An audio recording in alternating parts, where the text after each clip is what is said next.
Hey everybody, welcome to the Guy Midkiff Show. I'm hoping you're having a great day, great afternoon, great morning. Today's show is going to be called, Is Crypto a No-Go? Let's jump right into it.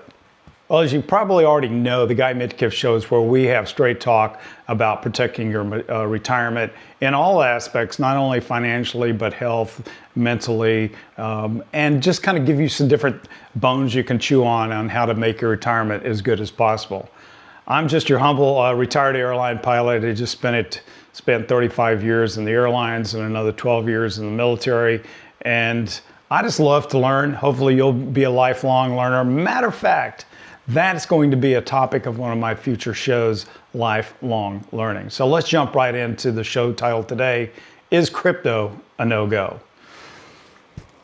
I think the question becomes, how the heck, Guy, did you come across this? And it's interesting because it was accidentally coincidental and incidental.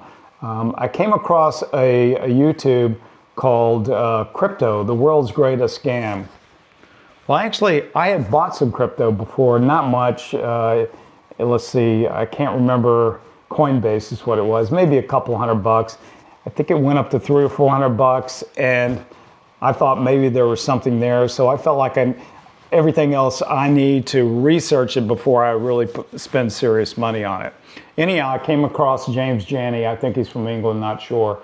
And the name of his YouTube show that I came across is Crypto, the World's Greatest Scam. Well, this to me has become something of a game changer. And I do have a buddy of mine who holds a lot of Bitcoin. He's quite a bit younger than me. He's about 20 years younger. He is bought in hard on Bitcoin and crypto. So that's the reason I've decided to jump in and create a show completely around the idea of whether or not Bitcoin is a scam. So this was my early eureka moment. And to me, Janney exposes the hype of the Ponzi parallels, NFT crashes, the celebrity grifting, and the zero real utility after 14 plus years of the crypto world being in place. It sparked tons of research for this show, and I mean tons of research. I didn't come by these points lightly. 2025 volatility, for example, senior scams, data comparisons, and the verdict. Well, for baby boomers, in my opinion, crypto is a hard no-go. Senior scams, by the way, I'm 67, and my parents have been duped by some of these phishing schemes with a P. And I do need to create a story just around protecting our seniors from this. And they are very susceptible to it. I know my parents feel like they have to answer every single phone call that comes across their phone, and they don't vet it at all. Anyhow, not throwing them under the bus, but I think we all know about stories. And matter of fact, if you want to put some stories like that in the comments below, it'll help me build the show. So let's go to, as of December 14th, 2025, Bitcoin was around, the valuation was around $90,000, down some 28% from its $126,000 peak. And of course, it's had wild swings, lagging gold, bonds, and stocks all along the way. So let's jump into what I call the FOMO trap. If you haven't heard of FOMO before, it stands for fear of missing out. And so let's talk about the FOMO trap. I've seen this movie before. Bitcoin and crypto are everywhere. And that fear of missing out, or FOMO, hey, it's real. Headlines overnight, millionaires, friends bragging about 10x gains, ads promising the future of money. I mean, some people that we really trust, big name movie stars, and like the Dave Portnoys of the world, really push crypto. Is it really worth us taking the risk? Well, Bitcoin fans call it digital gold. I don't. They say it's a fixed supply. It's a hedge against inflation, and it's fiat debasement. That's one of their favorite lines. I hear that one all the time. It's fiat debasement. But before chasing that rush with retirement savings, flip the script. Use Charlie Munger's inversion advice. And I've spoken about this, I think, in the last episode on the Goldilocks zone. Instead of how can Bitcoin make me rich, you need to ask, what could go catastrophically wrong? And how do I avoid ruin? Or how can this make me poor as hell?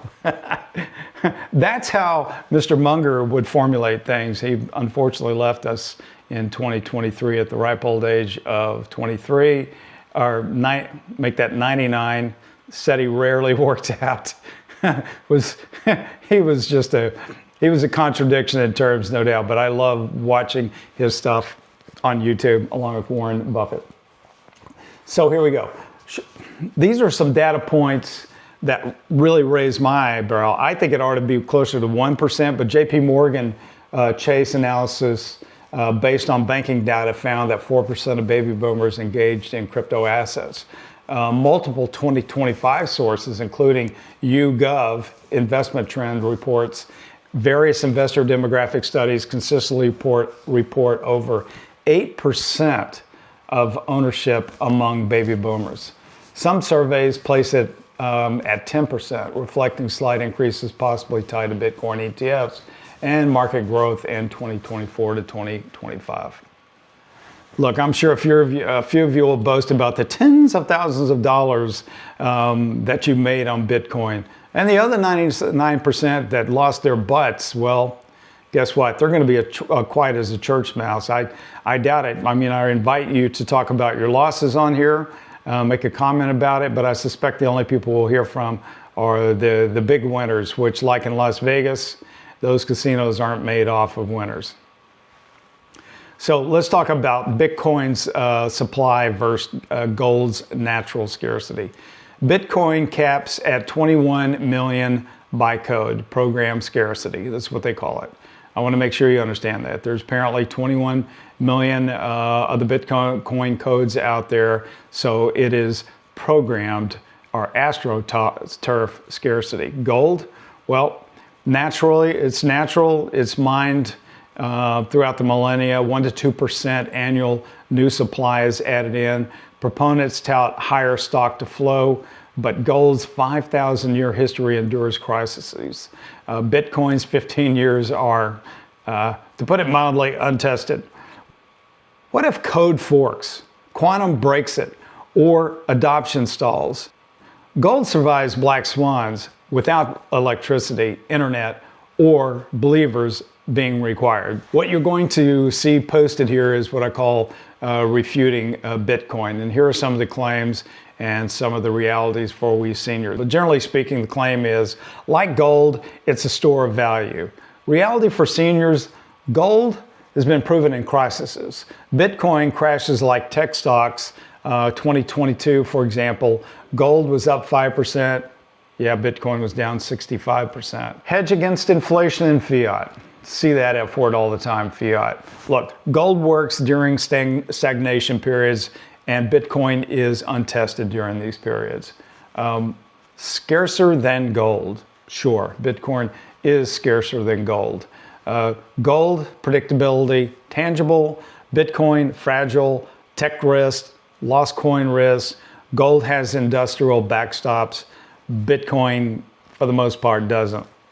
So what happens if the gold narrative fails? Well, it becomes purely speculative for future buyers, and essentially there is no intrinsic value at that point.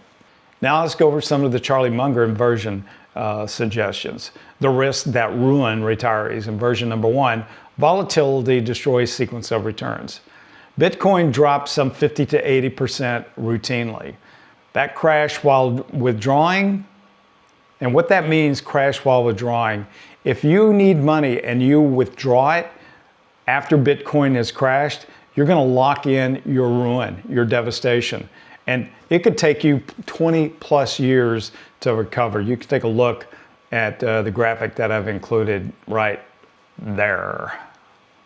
Now let's talk about inversion number 2. Complexity invites irreversible mistakes. Let's reverse the hype.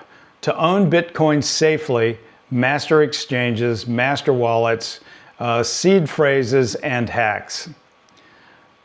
The Bitcoin world is all about seed phrases and various hacks. Look, one slip up along the way and it's gone forever. No FDIC, no 1-800 customer support. The ecosystem explodes with altcoins, NFTs, DeFi scans. Many already have collapsed. Seniors face higher scam risks already. This amplifies it. Munger warned about it. Invert to stupidity. That's the style that he used. Invert to stupidity. The path to ruin is overcomplicating what should be simple. And that's what I try to do with my Marine Corps installed brain. Installing to simplicity is a real thing. No valuation means no margin of safety. Look, let's just reverse the FOMO, okay? Stocks have earnings, bonds have coupons. What does Bitcoin have? Pure price speculation. What if sentiment flips forever? There's no fundamental rescue for you.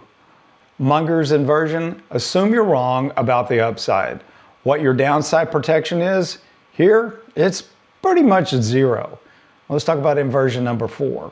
Rules and taxes could trap you. Reverse the freedom pitch. Regulators are circling. We all know that for a fact. The Chinese, the Russians in particular want to kill this. Tax rules, and look, I get it. I understand why we would not want the Chinese or the Russians to have anything to do with our monetary system. I got that, but that's beyond the scope of this discussion. Regulators are circling around. Tax rules are shifting yearly. Every trade triggers capital gains. Understand that. Every trade triggers capital gains. Track it all or face audits. And let's talk about platform fails such as FTX. Anybody remember those guys? And it left thousands of people of holdings in the bag. Invert. Seek predictability. Crypto, what does it deliver? Chaos. Inversion number 5. Opportunity cost starves your real needs. Reverse the greed. Every crypto dollar is one less in bond, one less dividend, or healthcare reserves that we're all going to need. I'm getting ready for some major shoulder operations. I think I'll do a story on that. Lucky me, I get to have both shoulders replaced. And just remember, at age 70, there's no more time for it'll come back to me. Munger, invert to preservation, protect the essentials. When I used to fly with co-pilots, we always talked about finance. And one of the things I always talked to them about was your ability to recover from a big mistake in finance. And they go, well, can you give me an example? And I go, sure. It's just like when I used to teach spin training back in Corpus Christi in the Navy. If you begin your spin at 20,000 feet, I can recover all day long. And let's say 20,000 feet represents age 25 for financial recovery. But if I get into a spin at 5,000 feet that takes 10,000 feet to recover, guess what? I'm not going to recover from it, and it's going to kill me. And it's the same thing that's going to happen to your portfolio. If you get into a spin at 65, you tell me how you're going to recover. I don't think it's even possible. So just a quick review. Let's talk about my Munger-inspired framework. Invert first, worst case survivability, 80% wipeout plus scam equals no. FOMO test. Headline itching, wait. Cash beats frenzy every time. Gold check, matches stability. No, it doesn't. And by the way, I am not pushing gold in your reserves. I have a teeny tiny amount, maybe 1 or 2%, but that is only for like worst case scenario. Now it's done quite well in the last couple of years, no doubt about it, because of inflationary constraints, but this show is definitely not pushing gold. So anybody that wants me to try to sell gold for them, forget about it. I'm not going to do it. FOMO and digital gold hype lure retirees into a loser's game, like the Florida housing bubble. Munger's, and what is that called? Recency bias. I think that's what that's called. Munger's inversion shows Bitcoin as high stakes speculation, not nest egg protection. Choose boring. Now, choose boring, maybe a smattering of gold. I'm not pushing gold. Stocks and bonds, raw strategies, balancing, things of that nature. Retire secure, guys. Be able to sleep with your portfolio. Whatever you've decided to do, if you can sleep with it, you've probably done the right thing, all right? But again, thanks to Jani's video for the spark. And again, you can watch it here at this link. Okay, so what I'm going to do now is jump into my, and it's about 3.5 minutes long, maybe 4. It is a short little video that I created to refute most of the arguments you're going to hear that supports crypto. So let's run this. Crypto promotes often confused theoretical properties with practical money. Meaning a checklist on paper does not mean an asset functions as money. Money is not a technology. It is a social, legal, and institutional system built on trust, enforcement, stability, and widespread acceptance. Okay, guys, let's jump into a point-by-point refutation on why what I've tried to do is come up with 11 reasons why crypto may not be the best idea in the world. And the first point is it fungible, interchangeable? Crypto fails in practice. Claims all units are interchangeable. Reality, crypto is truly not fungible. Blockchains are fully transparent. Coins can be tainted by prior transactions. Exchanges routinely blacklist coins tied to hacks, sanctions, or mixers. Governments already track and label clean versus dirty coins. True fungibility requires privacy, which most crypto explicitly lacks. Are they consumable? Non-consumable? True, but trivial. So is fiat money, gold, and bank deposits. All right? This property does not and does nothing to distinguish crypto as superior money. This is a baseline requirement, not an advantage. Number 3, portability, conditional and fragile. Claim crypto is easily portable. Reality, only if you have electricity, internet access, functional network, private keys, not lost or stolen or hacked. Compare cash works offline. Bank can recover lost credentials. Crypto loss is permanent. Portability that vanishes in crisis, not monetary robustness. Are Bitcoins durable? Sure they are, but they're technically durable. And let me say this, they're also socially fragile. The ledger may persist for your Bitcoin, but protocols change, chains fork, tokens die, networks lose relevance. Thousands of durable coins have already gone to zero. A fact. Code durability, not equal to value durability. Now let's go to number 5 here. High divisibility. True, but unimportant. Divisibility is already solved by fiat decimals, electronic payments, credit systems. This is a solved problem, not a breakthrough. The claim is that Bitcoin crypto is secure, that it cannot be counterfeited. So let's drill down on crypto security. I believe that security is misidentified, and let me talk to you exactly why. Crypto refrains security as counterfeiting resistance while ignoring 4 very important points. The first one is exchange hacks, smart contract exploits, private key theft, social engineering. Here, billions are lost annually. Now let's talk about the fiat security model. Fraud protection, reversibility, legal recourse.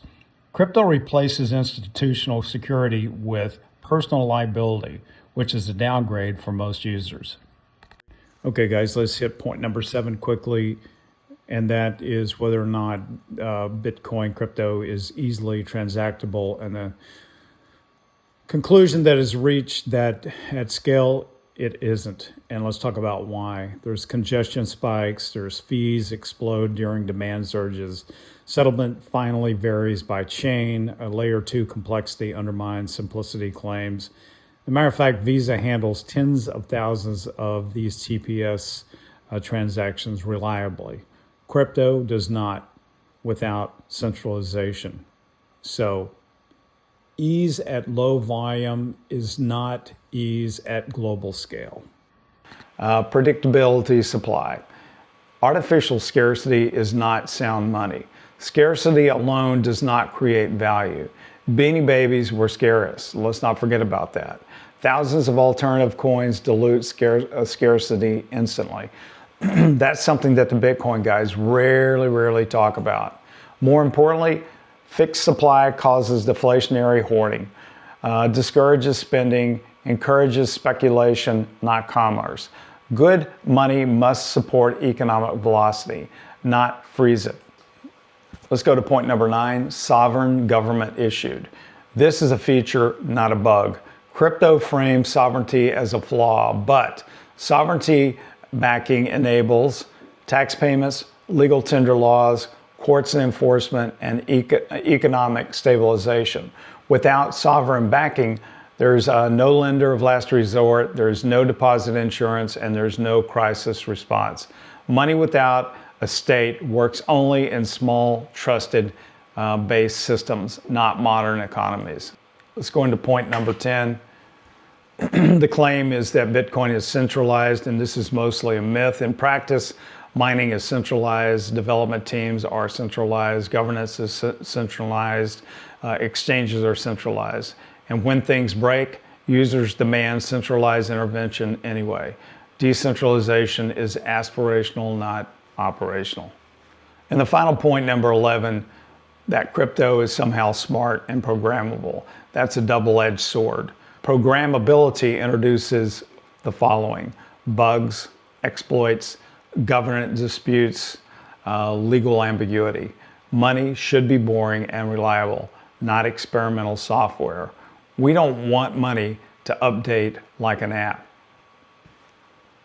Finally, the big picture refutation is crypto optimizes for ideological over utility, more clearly ideology over utility, code over institutions, speculation over stability.